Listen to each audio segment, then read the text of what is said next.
அவனுக்கு ஒன்றும் செய்யப்படவில்லை என்று சொன்னார்கள். கவனிங்க, இந்த இடத்துல நமக்கு எல்லாருக்கும் தெரிந்த ஒரு காரியம், மொர்தெகாய் அவனுடைய ராஜ சமூகத்தில் ரொம்ப நேர்த்தியாய் அவன் கர்த்தருக்கு ஊழியம் செய்தான்.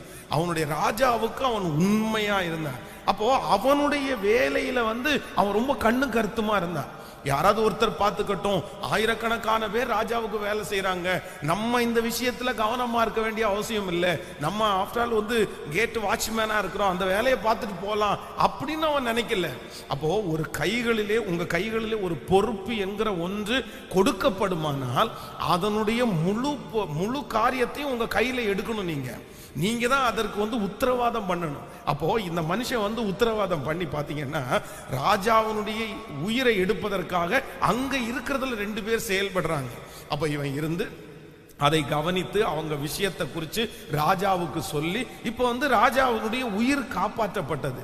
ஆனால் நடக்கிற காரியங்கள் எல்லாம் ஒவ்வொரு நாளும் அந்த மினிட்ஸ் புக்ல எழுதுறாங்களே தவிர இந்த மனுஷனுக்கு ராஜாவுடைய உயிரை காப்பாற்றி இருக்கிறார்.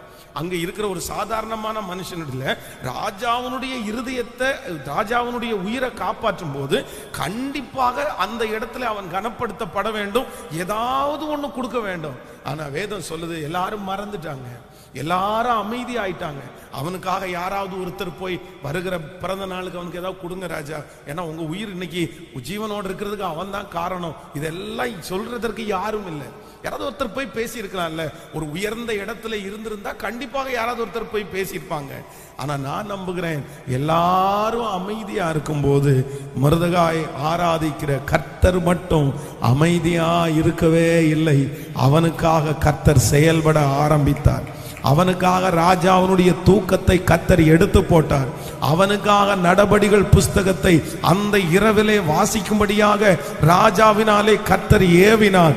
கர்த்தர் அமைதியாயிராமல் அந்த மொர்தெகாய்க்காக செயல்பட்டு அவனுடைய தலையிலே திரும்ப ஆசீர்வாதம் வந்தது போல நான் விசுவாசிக்கிறேன். கர்த்தர் இந்த 18வது நாள் வாக்கு கொடுக்கிறார். ஆண்டவருடைய பிள்ளைகளே, நிறைய நாட்கள் மூடப்பட்டு கிடந்த உன்னுடைய காரியத்தை எல்லாம் கர்த்தர் மறுபடியும் ஞாபகப்படுத்த ஆரம்பிக்க போகிறார்.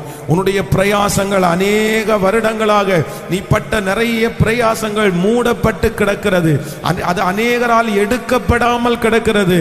ஆனா கர்த்தர் வாக்கு கொடுக்கிறார், இந்த வருடம் முடிகிறதற்குள்ளே மீண்டும் அதை கர்த்தர் திரும்ப எடுக்க போகிறார். உன்னுடைய பாடுகளை கர்த்தர் திரும்ப எடுக்க போகிறார். வடித்த கண்ணீரை கர்த்தர் திரும்ப நினைக்க போகிறார். ஹல்லேலூயா.